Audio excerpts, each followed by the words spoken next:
Olá, no ar, mais um Jornal da Manhã, entrevistas especiais. Eu, Patrícia Calderon, hoje recebo aqui no estúdio com o maior prazer o ex-prefeito de São Paulo, Fernando Haddad, que também já foi ministro da Educação dos governos Dilma e Lula. Prefeito, muito obrigada pela sua participação aqui no nosso Jornal da Manhã e ter aceitado esse bate-papo, viu? Patrícia, a satisfação é minha falar com você e prestar contas a seus ouvintes da vida política brasileira. Uma satisfação muito grande poder bater esse papo. Muito obrigada. Bom, eu já queria emendar uma pergunta, a gente vai falar um pouquinho de educação, porque essa semana o quarto ministro aí de educação do governo Bolsonaro, né, trouxe uma polêmica envolvendo o ministro, né, Milton Ribeiro, que através de uma fala dele, muito preconceituosa, disse que crianças com deficiência atrapalham em muito as outras crianças. Isso ao falar sobre inclusão. O senhor que já foi ministro, né, de educação de dois governos importantes, né, entre 2005 a 2012.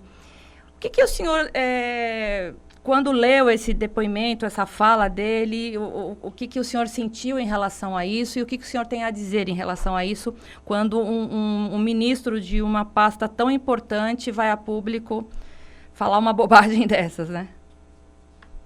Olha, Patrícia, você sabe que eu passei 8 anos da minha vida à frente do Ministério da Educação, 7 como ministro.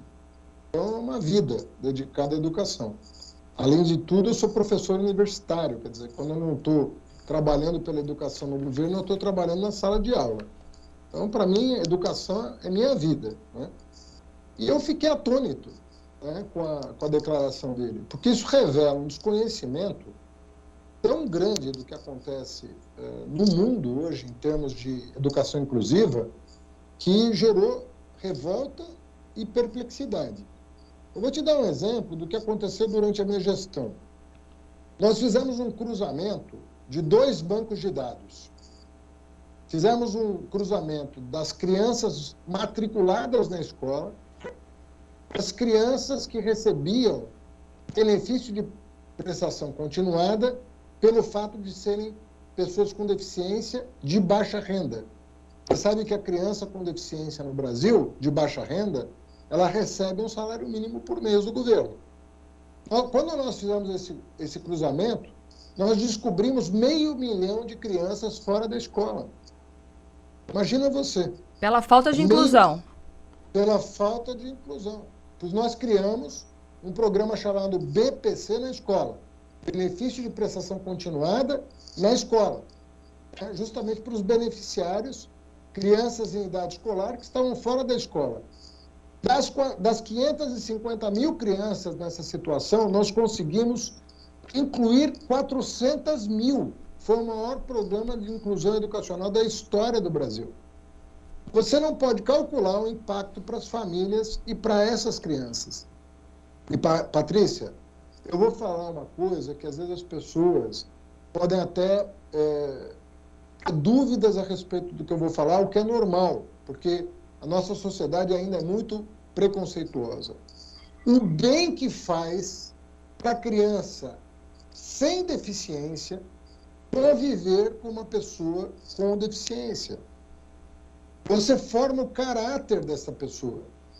Você forma um cidadão que é capaz de compreender o que é a diferença, o que é o respeito humano, a empatia, o que é o acolhimento, a empatia. o que é a empatia.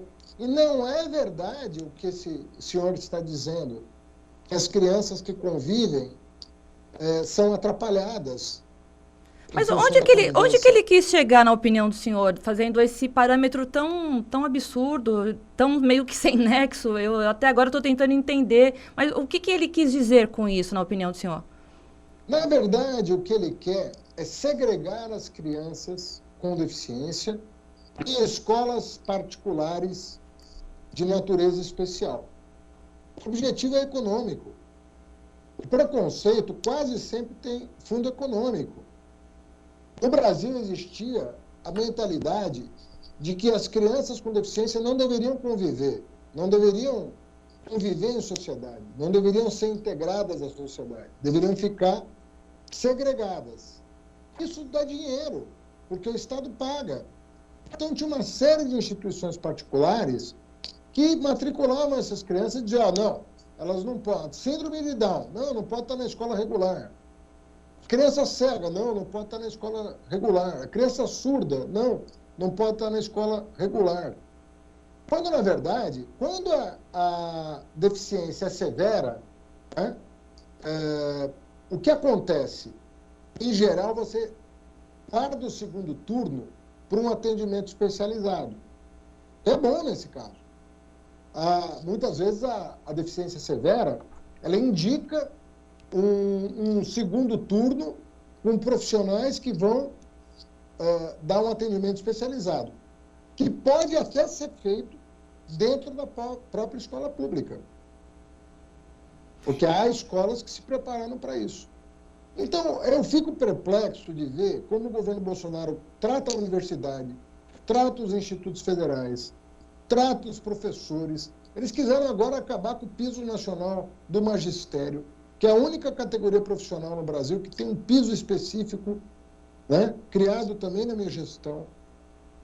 A bronca que eles têm da criança com deficiência é uma coisa realmente de revoltar, por um lado, mas, ao mesmo tempo, gera muita perplexidade, porque é muita ignorância.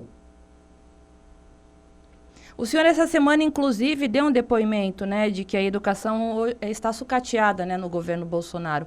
Quais são os parâmetros que o senhor faz em relação, até porque o senhor foi ministro das últimas gestões, né, do governo do PT no cargo. O que o senhor acha que eles erraram tanto que levou essa educação a sucatear dessa forma? Bom, primeiro, Patrícia, a questão orçamentária. Olha só o que está acontecendo no Brasil, né? Para que o teu seguidor aí consiga entender o que é incompreensível, né? Aos olhos de um cidadão de boa fé, ele olha e fala, o que está acontecendo? Eles estão tirando o orçamento das pastas, saúde, educação, ciência e tecnologia, cultura, meio ambiente. Eles estão tirando o orçamento dos ministérios e colocando no que estamos chamando de orçamento paralelo, ou orçamento secreto, como queira. Tem parte da imprensa que trata de um jeito ou de outro. Muito bem. O que é esse orçamento paralelo ou orçamento secreto? É um orçamento para molhar a mão dos deputados federais, com emendas parlamentares, para garantir a base de sustentação do governo, que é basicamente o Centrão. Então, hoje, o deputado federal, ele não é mais do Poder Legislativo. O deputado federal é um membro do Poder Executivo. Ele tem um orçamento dele. O resultado disso é que as pastas estão sucumbindo, estão falindo, os ministérios estão falidos, e quem tem dinheiro para gastar é o deputado federal. 53% do orçamento público da União hoje é de emendas parlamentares. Ou seja, não há mais planejamento no país. São demandas paroquiais de um público, de uma clientela cativa, pode ser uma praça, pode ser uma ponte, pode ser o que for, mas sem uma visão sistêmica do que está acontecendo no país. Então, hoje, um ministro não vale nada. Não vale. No meu tempo de ministério, eu cheguei no Ministério da Educação, o orçamento era de 20 bilhões de reais. Quando eu deixei o ministério, o orçamento era de 100 bilhões de reais. Emenda parlamentar não respondia por mais do que 2 ou 3% do orçamento. Quem definiu o destino era o ministro, obviamente que orientado pelo presidente, em negociação com prefeitos e governadores, porque a educação básica, você sabe que não é federal. Então, o dinheiro tem que chegar na escola pública. A negociação era com secretários municipais e estaduais. Hoje, não. Hoje, o maior orçamento da União está na mão do Centrão, que distribui as verbas de acordo com a força de cada deputado federal e da base de sustentação do governo. Você perdeu a noção de orçamento da União. Hoje você tem um orçamento de cada mandato. E o senhor acredita que há uma falta de coordenação do governo federal, já que o senhor já foi ministro, já teve dinheiro público e em valores altos, né, para a educação, para que o senhor gerisse da melhor forma. O senhor acha que falta uma organização hoje do governo federal, junto a governadores, junto a prefeitos, para poder dividir essa fatia do bolo de forma adequada para a educação? Falta, mas tem uma razão para isso. Primeiro que o Bolsonaro não acredita em pacto federativo. Ele se coloca como inimigo de governadores e prefeitos, e não como colaborador. A Constituição determina que a União preste assistência financeira e técnica a estados e municípios. É a letra da Constituição. Faz 2 anos e meio que a gente só vê briga do presidente com os governadores e com os outros poderes da República, sobretudo com o Poder Judiciário. É isso que a gente assiste no país hoje. Os secretários estaduais de educação frequentavam Brasília, frequentavam o meu gabinete. Por quê? Porque nós definimos lá as prioridades. A prioridade é o quê? Aumentar a escola de tempo integral, é criar uma rede federal de educação profissional, é ampliar as universidades no interior do país, é o ProUni, é o FIES, é o Fundeb, é melhorar a remuneração do trabalhador. Isso era pactuado. Tanto é verdade que eu nunca tive um voto contrário no Congresso Nacional. Porque quando chegava no Congresso um projeto de lei do MEC, ele já estava organizado com estados e municípios. Então não ia ser um deputado que ia afrontar um pacto federativo em proveito da educação. Você não tem isso hoje. Você não tem essa articulação federativa. E é por causa da fragilidade do Bolsonaro. Ele está apoiado hoje nos parlamentares que estão oferecendo apoio para ele a um preço exorbitante. Estão hoje com o orçamento na mão. O orçamento não é mais do Poder Executivo. O orçamento atravessou a Praça dos Três Poderes e está hoje exclusivamente no Legislativo. Eu queria pegar um link nessa fala do senhor. O senhor se preocupa primeiramente com o golpe e se o senhor acha normal essa intromissão tão grande, como nunca antes vista, né, no Estado democrático, da participação de militares, né, na tomada de decisão. Então, eu queria que o senhor me respondesse, fizesse um raio-x em relação a essas duas perguntas, em relação a um possível golpe, e se os militares realmente estão mandando aí nesse governo. Patrícia, eu acho que juiz, militar, promotor, procurador não deveriam ingressar no Poder Executivo. Na minha opinião, não deveriam. Um juiz quer ser ministro, tem que pedir demissão. Um promotor, um procurador da República quer ser candidato a prefeito, a governador, a presidente, não tem problema. Sai da carreira. A mesma coisa, na minha opinião, deveria valer para o militar. Por quê? Porque essas carreiras, elas não são partidárias. Elas são a essência da República. Elas estão defendendo o país. Quem defende o país não pode tomar partido de ninguém. Você está defendendo o conjunto dos cidadãos, de acordo com determinadas regras. As Forças Armadas não são do Bolsonaro, nem do Fernando Haddad, nem da Patrícia, são do Brasil, do povo brasileiro. Estão aí para nos defender de eventuais inimigos, que felizmente nós não temos. Mas o país tem uma força armada regular, como toda a nação soberana. Isso é de lei. Nada contra o militar querer sair da carreira, ou se aposentar, ou ir para a reserva, e querer participar da vida nacional. Não vejo nenhum problema nisso. Eu conheci, Patrícia, militares de altíssimo nível no governo. Altíssimo nível. Fiz inúmeras parcerias com as Forças Armadas como ministro da Educação. Eu recebi todas as comendas que você pode imaginar das Forças Armadas. Todas. Né? Todas as homenagens eu recebi como ministro.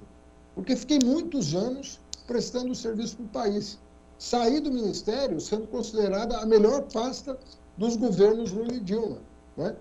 A mais bem avaliada pela população. Tinha o respeito das Forças Armadas. Trabalharia com militares, mas com a maior naturalidade, porque existe gente muito boa e qualificada. Agora, o que você não pode é partidarizar as Forças Armadas. Você não pode transformar as Forças Armadas num expediente do teu partido, da tua visão de mundo. E menos ainda usar as Forças Armadas para ameaçar a sociedade, os outros poderes, né? Toda semana se fala de golpe nesse país. Que história é essa? Golpe contra golpe? Que papo furado é esse? Vamos pensar na inflação, no desemprego, na vacina, pensar em coisa séria. Quem trabalha bem não precisa se preocupar com golpe nem com eleição, porque vai ser reeleito. Ele está tendo a oportunidade da vida dele de fazer um bom governo e está jogando essa oportunidade pela janela. Prefeito, eu queria falar um pouquinho dos desafios da pandemia. A gente vive a maior crise sanitária, né, em que o país e o mundo, né, tá enfrentando aí, tentando de mãos dadas sair dessa crise.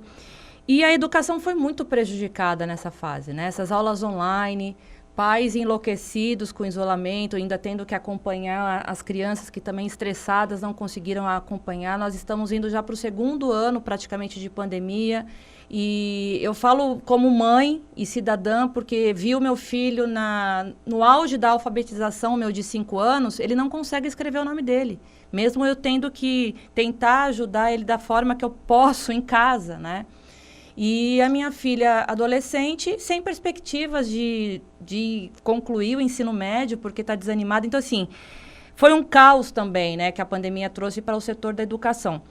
Se o senhor fosse o ministro da Educação, o que o senhor teria feito de diferente que os ministros que passaram pelo governo Bolsonaro não fizeram?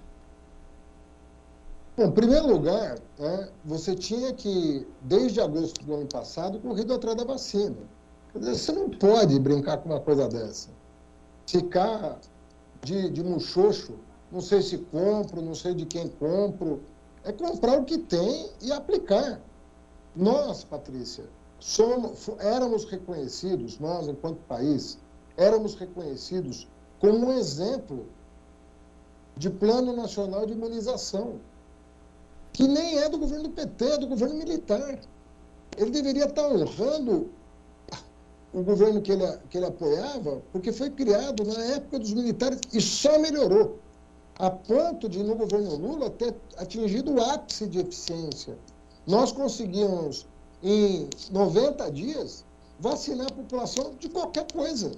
H1N1, aparecia o problema, tinha vacina, era 90 dias para o povo estar vacinado. Agora já se passaram, está completando 1 ano que a vacina foi descoberta. E não foi uma vacina, foram 5, simultaneamente. Ou seja, nós temos que agradecer a Deus o fato da ciência ter conseguido, em pouquíssimos meses, em 8 meses, a ciência ofereceu 5 vacinas diferentes. A gente não estava na mão nem de um laboratório só. E o Bolsonaro começou a fazer a onda. Não, quem quiser que apareça aqui, tem que esperar. Em vez de... Primeira providência era ter um expediente muito acelerado para validar a eficiência dessas vacinas e sair comprando. Nós estamos 4 a 5 meses atrasados em relação ao cronograma que um bom governo teria. Tem países do mundo com 90% de vacinação com 2 doses. Nós estamos com 25 com 2 doses, contra 90, contra 80, contra 70, dependendo do país. Nós estamos em 60º colocado em vacinação e em 5º em número de óbitos por milhão de habitantes. Uma loucura. A segunda coisa, que aí, educação. Se eu fosse ministro da Educação e o Lula presidente, eu sei o que ia acontecer. Eu ia falar, presidente, isso aqui é uma fatalidade, é uma tragédia, nós temos que enfrentar, mas nós podemos sair mais fortes se a gente fizer um investimento forte em educação, sobretudo na área de inclusão digital. Tem muita criança pobre no Brasil que não sabe o que é uma banda larga. E que não tiveram acesso à internet durante as aulas online, né? Praticamente abandonaram as aulas, né? Por que eu te digo isso, Patrícia? Não é fácil você fazer um plano de inclusão digital num país com as dimensões como o Brasil. Mas se nós tivéssemos feito um investimento lá atrás, quando começou isso, essa tragédia, começar hoje, nós íamos lançar o quê no fim da pandemia? Nós íamos lançar o maior plano de recuperação escolar da história do Brasil, porque é o que nós precisamos nesse momento. O que significa um plano de recuperação nacional da educação? Significa que as crianças, nós vamos ter que oferecer para as crianças educação em 2 turnos. Um turno vai ser presencial, como é na maioria das escolas brasileiras, mas nós vamos ter que oferecer um segundo turno virtual para recuperar o tempo perdido. Com certeza, com certeza. 1 ano e meio de atraso escolar. Nós vamos precisar, no mínimo, de 3 a 4 anos de educação em tempo integral para que todas as crianças prejudicadas possam chegar ao final do ensino médio em condições de cursar uma universidade. Porque senão eles não vão conseguir. Não vão. Eu sei, porque eu falo com todas as letras que eu estou vivendo isso na pele como mãe, né? E a gente sente essa dificuldade, a gente como mãe, pai, que trabalha o dia todo fora, né? E eu tenho 47 anos, na época que eu fui alfabetizada, não é a mesma forma que as crianças são alfabetizadas hoje, então a gente tenta ensinar o A de amor, o B de barriga, o C de casa, mas não é dessa forma que elas estão aprendendo a escrever e a ler na escola hoje em dia, né? Então eu vejo realmente muita dificuldade.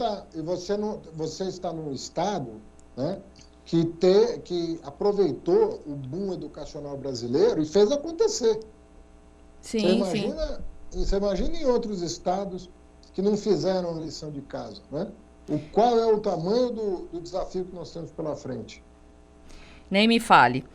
Prefeito, eu queria fazer um parâmetro, um raio-x do que vem pela frente aí em 22. O presidente Lula está aqui no Ceará, né? Veio se encontrar com o parceiro de partido, nosso governador Camilo Santana. O governador que, de certa forma, tenta aí uma reconciliação entre Lula e Ciro.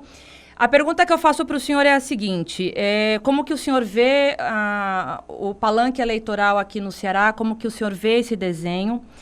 O senhor sairia como candidato a vice do presidente Lula ou o partido prefere Fernando Haddad concorrendo aí para as eleições do governo de São Paulo? Olha, Patrícia, vamos começar falando do vice, né? Eu, obviamente, que se convida, já aceitei uma vez ser vice do Lula, aceitaria, né, uma segunda vez com maior honra. Mas eu acho que as condições hoje são diferentes de 2018. Eu acho que o Lula tem que ampliar para derrotar essas ameaças de golpe, derrotar essa política econômica infernal do Guedes e colocar o Brasil nos trilhos. Então, eu sou o primeiro a defender, repito, ficaria muito honrado como fiquei em 2018, nas piores condições. Aceitei com muito orgulho, porque eu sabia de que lado eu estava da história. E sabia que a justiça ia acabar sendo feita em relação ao presidente Lula. Aceitaria novamente, mas eu sou o maior defensor de uma ampliação, de uma chapa que amplie para colocar fim a esse pesadelo do governo Bolsonaro e recolocar o Brasil nos trilhos do desenvolvimento. Em relação ao Ceará, eu acho que o Camilo é uma liderança espetacular, né? Não apenas como gestor público, mas como político. Ou seja, é uma liderança expressiva do Brasil hoje. O Brasil tem que olhar com muita atenção o talento do Camilo Santana. Não é uma pessoa comum, é uma pessoa que tem realmente traços extraordinários de personalidade e de capacidade de trabalho. É um homem ponderado, estável emocionalmente, com capacidade de realização. Porque na política, Patrícia, não é só a gestão, é o seu quociente emocional, como se diz. Não é só a sua inteligência, é a sua estabilidade emocional, o respeito para com as outras forças políticas, o bom senso, você não cuspir no prato que comeu, né, no dia anterior. Tudo isso faz parte da política. A diplomacia, né, os bons modos, a educação, tudo isso faz parte da política. E o Camilo, eu acho que é um cearense e tem todas essas qualidades somadas. Então, eu acredito que ele vai cumprir um papel muito importante no Ceará e vai ter um grande palanque para o presidente Lula aí, que é líder em todas as pesquisas, né? E o governo de São Paulo, como que o partido está desenhando isso para o senhor? Como que está isso na cabeça do senhor? Eu sei que o senhor já tem um tempo, está viajando bastante pelo estado de São Paulo, né, para poder fazer aí um raio-x dessas andanças. Isso já é pleiteando esse cargo ao governo do Palácio dos Bandeirantes? Como que está isso na cabeça do senhor? Está da seguinte forma, eu acho que nós temos que ter um palanque forte em São Paulo, inclusive para abrir o palanque para o presidente Lula, ter uma votação muito expressiva em São Paulo, como sempre teve, a voltar a ter uma votação expressiva em São Paulo. Eu acho que esse palanque passa por um acordo com outros partidos, inclusive e sobretudo com o PSB, que pode ser o fiel da balança para a gente finalmente ganhar, ter alternância de poder em São Paulo. Faz 28 anos que o Estado é governado pelo mesmo grupo político. Acho que está na hora de uma chacoalhada no Estado para melhor. E eu acho que o PSB, o PCdoB, PSOL e PT tem que pensar em estar juntos para que a gente viabilize uma chapa forte que, de um lado, ofereça um palanque forte para o Lula e, de outro, tenha um candidato competitivo para ganhar as eleições. Eu estou trabalhando nessa perspectiva. E quando você está trabalhando na perspectiva da unidade, você não lança candidatura, porque você quer um bem maior do que a sua vaidade, do que o seu interesse pessoal. O bem maior que eu acho para o Brasil é derrotar o Dória em São Paulo e o Bolsonaro na eleição nacional. Mas o governador de São Paulo, o atual governador João Dória, do PSDB, Partido Tucano, afirmou, né, esses dias que o apoio a Jair Bolsonaro contra o senhor no segundo turno das eleições presidenciais em 2018 foi um grande erro que ele cometeu, né? O senhor acredita que ele, num segundo turno, ele possa vir de repente, apoiar aí o PT? Não sei, Patrícia. Eu não tenho, assim, não consegui construir. Eu tenho amizade com muitos tucanos, como você sabe, né? Eu sempre, apesar de ser petista desde 1983, ou seja, estou falando de quase 40 anos, filiado ao mesmo partido, eu acho que a outra coisa importante das pessoas verificarem na biografia de um político é o quanto ele ajudou a construir um projeto coletivo, o quanto ele não colocou seus interesses pessoais acima dos interesses do país. Acho um critério importante, né? Então, mas eu tenho amizade com gente de todos os partidos. Eu sou muito amigo do ex-governador Geraldo Alckmin, eu frequentava, sou do mesmo departamento da Universidade de São Paulo que o Fernando Henrique Cardoso, era amigo do Franco Montoro. Quando eu era presidente do Centro Acadêmico 11 de Agosto, fiz muita parceria com o governo estadual, que era governado pelo Franco Montoro, de quem eu tenho boa lembrança. Votei no Mário Covas contra o Paulo Maluf em 98, na sua reeleição. Ou seja, a gente tem uma relação, sempre procurei ter uma relação educada, mesmo com os meus adversários. Porque adversário não é inimigo, né? Quando você entra em campo para ganhar um jogo, você não quer o mal do time. Você quer ganhar, mas você não quer o mal de ninguém. Você quer fazer um jogo bonito. Mas, infelizmente, com o Dória não consegui ter essa relação, apesar dos esforços da minha parte. Prefeito, o senhor é muito próximo, né, do presidente Lula. E eu queria realmente que o senhor tentasse me responder a pergunta que eu fiz em relação ao Ciro Gomes, se existe aí uma tentativa de reaproximação, se o senhor acredita que essa vinda para o Ceará pode selar uma paz aí entre os dois políticos e que se a ajuda do Ciro seria importante aí nessas eleições, na corrida presidencial do PT para o ano que vem. Patrícia, a minha dificuldade em responder a tua pergunta é porque sempre que eu ouço o Ciro falar do PT, do Lula e de mim, é para ofender. Agora, recentemente, né, mais uma vez, no programa do Bial, partiu para a ignorância, para a ofensa. Eu não vou entrar nessa, eu não vou responder no mesmo tom. Eu lamento, né, que ele esteja nessa condição psicológica e de fato, não consigo entender, né, sobretudo em relação à minha pessoa, qual é a queixa que ele pode ter. Então, nunca abri a boca para falar nada que desabonasse a pessoa dele, né? E sou gratuitamente ofendido a cada oportunidade que ele tem de falar em público. Eu não acho que o Brasil ganha nada com isso. Acho que o povo do Ceará não merece isso, os brasileiros não merecem isso.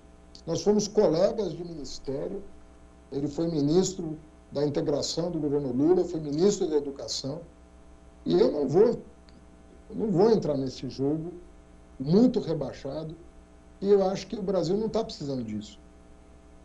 Então, eu não sei te responder. Entendo. Vamos partir para outra pergunta, então. A Justiça Eleitoral absolveu o senhor, né, de uma acusação de Caixa 2 nas eleições de 2012, e em que em 2019 o senhor teria sido condenado em primeira instância por crime de falsidade ideológica. Isso deu um certo alívio para o senhor para poder conseguir seguir a tua carreira política de consciência tranquila? Como que ficou? Patrícia, esse é o caso mais estapafúrdio que eu vi em toda a minha vida pública, em geral, não em relação a mim. Porque eu consegui evitar um prejuízo de 300 milhões de reais de um empreiteiro que ia roubar o município de São Paulo. E isso confessadamente, não é que eu estou inventando. Ele confessou, quando foi preso, que ele ia superfaturar uma obra que eu cancelei. E essa mesma pessoa que confessa que ia roubar um dinheiro que eu impedi ele de roubar, me delata. Então ficou fácil para mim provar a minha inocência, porque era ridícula a acusação. Então eu não sinto, eu lamento que às vezes o Ministério Público perca tempo com uma coisa dessa. Como é que o Ministério Público, que, sim, é sustentado pelo dinheiro público, o Ministério Público, não é? Como é que vai perder tempo com um sujeito que confessou ter tentado roubar a Prefeitura de São Paulo numa obra que eu cancelei com 42 dias de mandato? Não é que eu demorei 6 meses. Com 42 dias de mandato, eu cancelei. Então, eu acho, às vezes, qual é o papel da justiça, Patrícia? É separar o joio do trigo. Em qualquer agremiação humana, qualquer comunidade humana, você vai ter pessoas que, infelizmente, não compreendem o que é viver em sociedade e querem levar vantagem ilegalmente. Isso vale para um partido político, para um governo, para uma igreja, para um time de futebol, para uma família. Às vezes você tem uma pessoa que não entendeu o que é viver em sociedade, o que é cuidar dos outros. Não é só da sua família, dos seus filhos que você cuida. Você vive numa comunidade. Tem gente que não entende isso. Qual é o papel da justiça? Segregar essas pessoas que cometem crimes, poupando as pessoas que querem servir ao país desse tipo de constrangimento. Quando você mistura o joio e o trigo, quem é que está ganhando? É o joio. Se a população imaginar, como imagina hoje, né, que ninguém presta, quem é que tem vantagem com isso? Quem não presta. E quem presta, sabe o que acaba acontecendo? Ou tem o couro grosso, que enfrenta, ou deixa a vida pública. O que é um prejuízo para o país. Porque às vezes é uma pessoa que está disposta a servir o país, mas não aguenta esse tipo de desaforo. Porque envolve família, envolve parente, envolve filho, envolve patrimônio, envolve tudo. Envolve sua reputação, seu nome, sua honra. Então você não pode brincar de fazer justiça, entendeu? Tem que ser muito criterioso quando você usa um malandro, sobretudo um malandro que quer sair da cadeia, tem que ter um mínimo de critério. Então é óbvio que, você sabe que eu não consigo nem comemorar esse tipo de coisa, porque eu acho tudo tão lamentável. Você pode ver, você não tem um tweet meu falando de absolvição. Eu não consigo comemorar, porque são processos tão absurdos. Você fala, mas por que esse cara perdeu tempo com isso? Anos. O juiz custa caro, o promotor custa caro, a justiça custa caro, tudo custa caro, e o sujeito insistindo em teses como essa. Então, é óbvio que para a família traz um alívio, né? Mas eu sempre lamento essas coisas, quando você usa a justiça partidariamente, entendeu? Eu imagino. Prefeito, o presidente Jair Bolsonaro, ele está aí no olho do furacão por conta da comissão parlamentar de inquérito. É um governo que está sendo investigado aí por corrupção em questão de compra de vacinas, ataques ao judiciário, possíveis golpes, envolvimento de militares. E ele está no auge da maior rejeição dos últimos tempos que um presidente pode ter, né? O senhor é muito próximo do presidente Lula, eu acho que vai ser fácil o senhor me responder essa pergunta. O presidente Lula, ele imaginava que ele poderia ele sair da cadeia, se tornar elegível novamente e concorrer a mais um cargo à presidência da República? Olha, curiosamente, o Lula era mais confiante de querer disputar 2018 do que 2022. Eu sei que pode parecer, mas estou sendo absolutamente sincero. Uhum. Em 2018, o Lula achava que ia ser candidato. E era muito difícil tratar desse assunto com ele, porque você não queria frustrar também uma expectativa, embora tudo indicasse que não, que ele estava errado. Mas ele tinha fé que as autoridades iam reconhecer o parecer da ONU a favor dele. Ele tinha muitas certezas que não se comprovaram. E em 22, ao contrário, ele era, entre nós, o mais cético. E eu, que sou advogado dele, dizia, em 22 você tem chance de ser candidato. Porque agora nós tivemos tempo de provar para a justiça a armação do Moro contra você. Em 18, nós não tínhamos tido tempo de demonstrar o que o Moro aprontou na vara de Curitiba. Mas, passados os anos, a gente conseguiu reunir as provas para mostrar que o Moro agiu de má fé como juiz. Ele não podia ter feito o que fez. Então, eu tinha mais confiança em 2022, não tinha nenhuma em 2018. O Lula, ao contrário. Ele tinha certeza que ia ser candidato em 2018 e era muito cético em relação a 2022. Mas o senhor acredita que todo esse desastre em que a gente passa aí com o governo federal fortaleceu ainda mais o PT a querer colocar o nome do presidente Lula à frente, ou ele mesmo se posicionou em relação a isso? Olha, quando veio o resultado do Supremo Tribunal Federal, essa questão nem foi discutida, foi tão natural para nós. Foi tanta luta, Patrícia. Foram 5 anos de luta para provar o óbvio.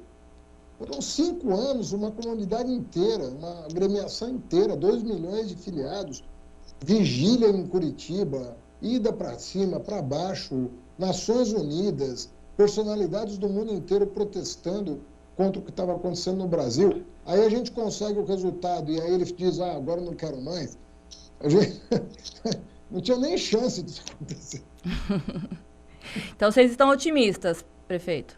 Vamos lutar por um Brasil melhor, e eu acho que um Brasil melhor passa por um terceiro mandato para o Lula. Maravilha.